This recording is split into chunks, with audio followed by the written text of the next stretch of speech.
Hello guys, how are we? A bit of a different video from myself today rather than the usual vlog. I just wanted to come on here and talk about a bit of a life update, some things that I've learned over the last few years, big changes that have happened in terms of like health, relationships, work, just life in general.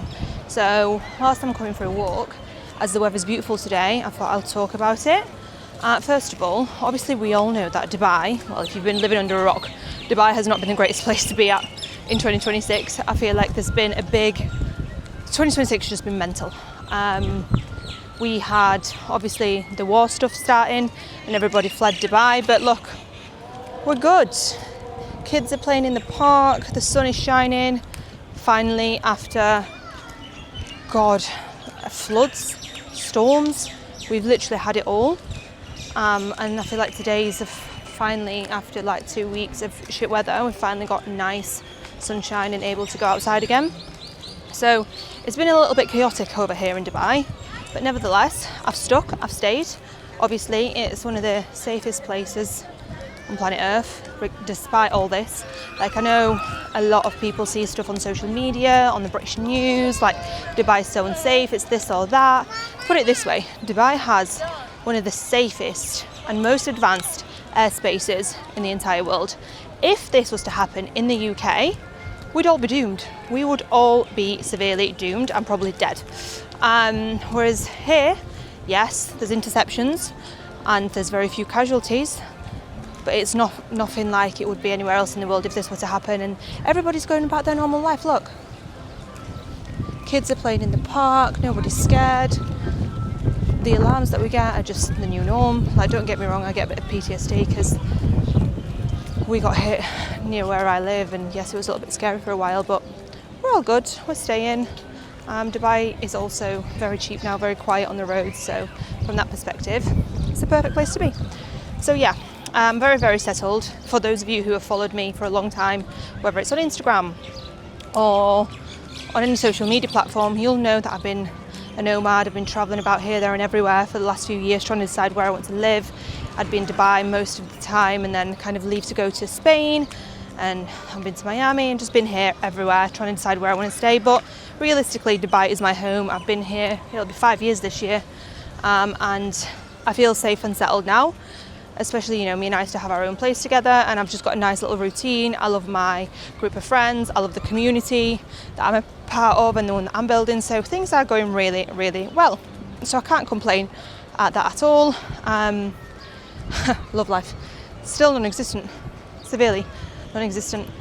But it is what it is. Like, I'm not pushing for it. Like, I was always one of these people who would be so desperate to be in a relationship, and I'm just being completely transparent on here.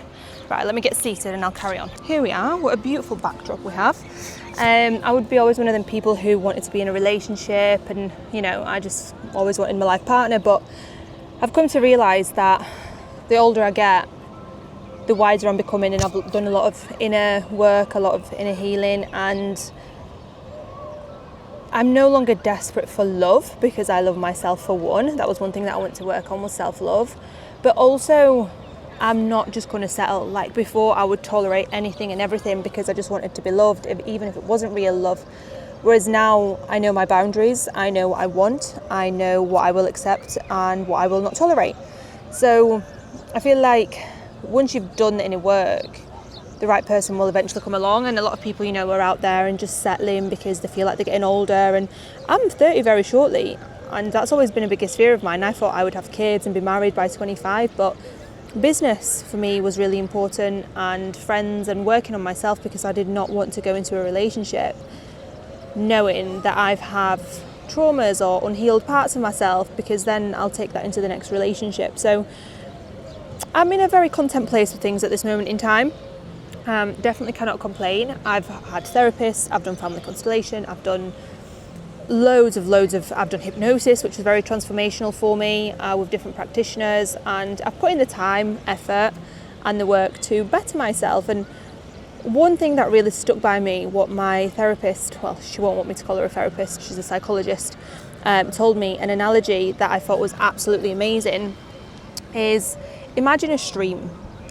and you are flowing down that stream, okay? And this beautiful life is ahead of you as you go down the stream, and all of a sudden you get hooked by a branch, and this branch is holding you from going to your perfect life, going towards that way.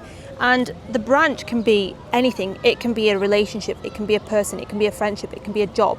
In my situation, it was a relationship that was holding me back. Well, an ex, shall we say. And it was just this constant trauma bond that kept me hooked. And as far as I was hooked, I was unable to progress with my life effectively. And I feel like that's really important to understand, because a lot of people will say, oh, well, I can't find the right person for me. Well, are you still in contact with your ex? Are you still, speaking to them, thinking about them? Are you over them? If you're not, then the right person's not going to come along. Like, a new door won't open until the other one closes, right? So I was hooked on this hook of my ex, and until myself, and I can't unhook myself, right? So this is why I had my therapist, psychologist and everything else to help unhook me, so that I can just go and get on with my life. And that's exactly what I've done, and I feel the best I ever have, with like no contact, not having them on social media, everything's blocked. I think this is where most people go wrong, is they don't want things to be malicious, so they just think, well, you know what, it's fine, we can have each other on social media, etc. But you're going to see things that hurt you, you're going to see things that you don't want to see, and potentially end up getting back in touch, which will just set you back. So my biggest piece of advice is, if you've got an ex that plays on your heartstrings a little bit, just block, remove, delete everything, get them out of the way. So I believe that once that's done for me, a new door will open when it's meant to, right? Because we don't want to go searching for love. It always finds us when we least expect it. So I'm currently single / in a relationship with Ista, because we're inseparable. We are literally attached at the hip, and I cannot imagine not living with her. Like, we have the best time. We never really argue. I say never really. We haven't actually argued. If it's a little bicker, like the cat went missing yesterday and I was just laughing about it, because I was like, there's no way this cat has left the house, there's no way she could have escaped. She was like, I hate it when you laugh about stuff like that. I'm like, well, what else can you do? Like, we're not going to sit there and cry, right? Anyway, the cat was in my bedside table drawer. It was slightly open. She clearly got in. I didn't realise she was in there. I shut it, and then she'd been hiding. Anyway, we found her. Moral of the story is, don't lock your cats in cupboards, basically. Our cat likes cupboards. But it wasn't like an argument, right? So we get on very, very well. We have the same sort of routine. That's why I think it works really well. And we just bounce off each other. So life in that sense is great. Work, again, love my job. I love my clients. I love helping people so much, especially because it really correlates with myself and what I've been through. So I feel like I've got my purpose from that perspective, with coaching, but I've always wanted to be able to reach like a bigger audience with people and be able to help more and more people in different ways. And I feel like when there's one of me, there's only so many one-to-one clients that I can have and help. So that's why I kind of created my thyroid educational platform, which is completely free, to educate as many women as possible. This is why I've just launched the Her Health events, which again are going to be new live events across Dubai and the UK at the moment. The first one's in Dubai on the 19th of April. So if you're in Dubai and you're listening, see you there. And then I'll do one towards the end of the year in the UK and another one in Dubai. And it's just to kind of build a community of women who are, into hormone health, into female health, and want to learn more and be around like-minded women. So yeah, I'm really excited for that event. I've got so many brand partners on board. Super excited for it. And then I started getting more into like going to events and talking. So I've been asked to speak at a few events around female health. And again, it's something I love and I'm so passionate about that. To me, it's nothing. It's just like, if I can help any more people, I will, in the best way possible. So work is obviously really good. However, as a business owner, if anyone who's a business owner and listening to it, it is very, very stressful. People think I live in Dubai, I live this great life, and I do, but your girl hasn't got a tan, as you can see. Your girl is pale because I barely spend any time in the sun. That aside, Dubai's been raining for about 2 weeks. But yeah, like just sit there. Like, I work literally from morning through till night, some nights 10, 11 p.m. and building my business, and people think coaches have such a simple life, but they don't realise how much goes into it, especially when it's, you know, hormone health or anything like that. There's a lot more work that has to go into it.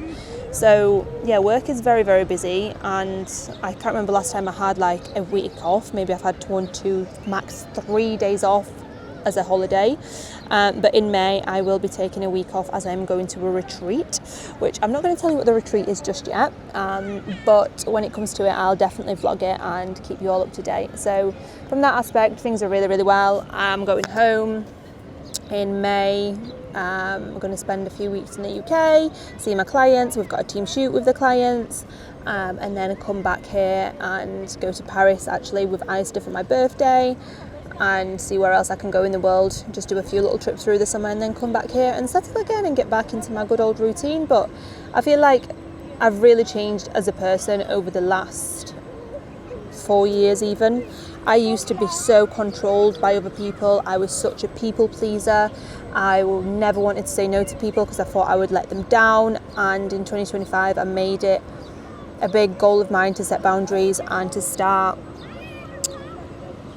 prioritising myself and saying no to people, and it's putting myself first effectively, which has definitely had a huge improvement on my health and how I'm feeling, and all in all health has been better. Hashi's in remission, thyroid's improving, mycotoxins still in the process of healing. It's been a long ass process, draining, but we're retested and things have come down, but they're still not fully gone. So, you know, I've been exposed to like 5+ maybe even 10 years, so it's going to take a little while. So I had a bit of a blip with that, because I was hoping things would be back to normal, but not quite. You know, we're always going to have these setbacks in our health journeys, but it's just about having the right people around you to support you. It's okay to feel a little bit sad if things aren't going the right way, but it's having a positive mindset around it to move forward. And if you're in a negative headspace, your health isn't going to get better, because your body is very smart and your body recognises that.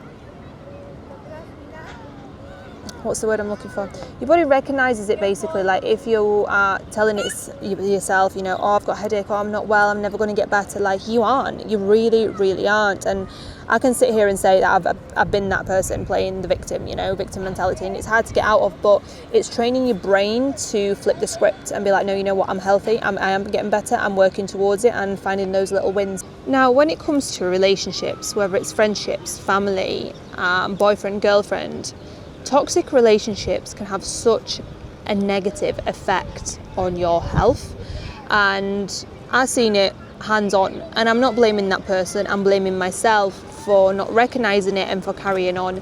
If somebody shows you red flags from day dot, okay, you leave, you don't stay. Yes, you might get gaslit, yes, you might get love bombed, yes, some parts of it might be amazing, and then you start building this trauma bond, but realistically, over the last 4 years, my body has been in fight or flight without realising. And it wasn't until I left the situation that I started to feel better. This person doesn't need to physically abuse you. Emotional abuse, being silent, they are all things that will put your body into fight or flight. If you have to walk on eggshells, if you're scared to speak up, like, you should not have to feel this way with your partner. And I feel like that was me for a long time, but because I loved this person, I just let it slip, and time again, and my health just kept declining. I was really puffy and swollen on my face, and I was just exhausted. My anxiety was through the roof, stress was high, my knees were hurting, I was bloated, and it's just my body just did not like it. And as soon as my nervous system calmed down once I left that situation, I felt so much better. But so many people are stuck in toxic relationships, and they think there's something wrong with their health, and they can't pinpoint as to why, what it is, but actually it's probably the person closest to you that's causing you these health issues. I see this time and time again as well with women that get, for example, recurrent thrush or BV from the partner from sexual intercourse. That is your body telling you that is not your person. That person is not good for you, okay? Yes, some people will call me woo-woo and be like, oh, well, you know, I've been married to my husband for 10 years. But in reality, your body knows best. Your body knows the score. Your body knows exactly what it likes and what it doesn't. And the more in tune you are with your body and you ask it, you know, this, my therapist tells me this, she always asks the body, do I like this? do I like this person? Do I like this food? You know, asking your body, and your body knows, and it will respond in some way, shape or form, whether you get a headache or whether you get thrush or whatever it is, you get bloated or a headache, like your body really knows. And it's really important to recognise that, because you're going to go through life and you're going to meet people who you think are going to be in your life forever, and they're not. I thought this as well, and there are people that have literally crossed my path, put me on the right path, and then left my life. And you know what? It's for the best. Everything happens for a reason. Everybody crosses your path for a reason. I always say this: if I didn't meet my ex, well, first of all, if I didn't move to Dubai, I wouldn't have met my ex. If I didn't meet my ex, I wouldn't have met Aista, which is my best friend, and I can't imagine life without her. So yeah, it's funny how when you start tracing things back, you think, right, this person came into my life for a reason, and there's no regrets, because if you regret life, that's where things start to get a little bit more difficult. So no regrets in life. Everything's a lesson or a blessing, and we just need to accept it. But if you are in a toxic relationship, please reassess your situation. I know it's easier said than done, and I know it's hard to leave, but your body will thank you for it. You don't want to be going grey at 20 like I did. You don't want to be having thyroid issues, hormone issues, endometriosis, all these problems, just because your body's just in constant fight or flight, because you're not prioritising yourself and you're prioritising somebody else. Health-wise, yeah, it's still a journey. Jesus Christ, 4 or 5 years now, 4. I'm so done. I cannot wait for the day where I come back and everything's in the clear. I'd love to have a party and just let my hair loose, but probably set myself back, so I ain't going to do that. But it's going to be one of the best days of my life for sure, and a big part of it was emotional trauma and emotional healing that comes alongside of it as well. So I'm working on all these things put together, and I'm hoping to keep you all updated on how things are. Is there anything else that Dom wants to update you on? I don't think so. I think that's everything. Health, life, work. I love my life, basically. I really, really do. And you know what? There's always some people that will comment, oh, well, you have this great life, guys. I made this life for myself. I used to be a nurse. I used to actually work 3 jobs. So my nursing, 4 shifts a week, 12-hour shifts, days, nights, weekends. I used to work in the entertainment industry, so I used to do stilts, fire, stuff like that, random days of the week and weekends. I used to have my aesthetics business. I used to PT, like all at once, to try and make a better life for myself. And I grafted 7 days a week. I worked 7 days a week, and I'm not telling you to do this because that definitely had a negative impact on my health. Little sleep, working long hours, just pulling myself right and left and never saying no to people. But I'm a grafter and I knew what I wanted for myself. So if you're one of these people that thinks, oh, I want a life like that, well, you are in charge of your own life. You are in charge of what happens moving forward. So if you want to make a change, you need to make a change and push yourself out of your comfort zone in that sense, because, you might just, your brain will try and trick you and be like, oh, well, what if it goes wrong? I've got a family, this and that. I know so many families that have moved here, for example, using Dubai as an example, from the UK, and they're absolutely fine and they've managed to do it. Like, you need to weigh up your fear versus what you actually want from life, because sometimes fear will take over, and it's going to prevent you from progressing and being where you want to be. So I hope that little motivational speech was enough for you. But yeah, I'm happy. I am very, very happy. Yes, I still have my down days. I'm not happy all the time. It was the other day I was like, oh my God, I love my life. And then next day I was like, oh my God, am I doing the right thing? Should I still be here? Our brains are working like this. And it's the full moon. Everyone's feeling it at the moment. Well, it's full moon the day that I'm actually recording this. Everyone's feeling it. Us females were very, very affected by it as well. But I hope that you take something away from today's little chit chat with Dom, whether it's in regards to pushing yourself out of your comfort zone, relationships, putting yourself first. Like, I covered quite a lot of things here, but I'm very, very open about my life on social media, just because I feel like there's not enough people out there that talk about the real life experiences and what they're going through. And I feel like we're more connected to somebody if we know them and we know their story, and when we can relate to them as well. So I've always been quite open, and I always will be, until I have a reason not to, which I can't see there being a reason at this moment in time. And if I can help somebody, then I will. But thank you very much for joining me for my little chit chat, and I will see you next week.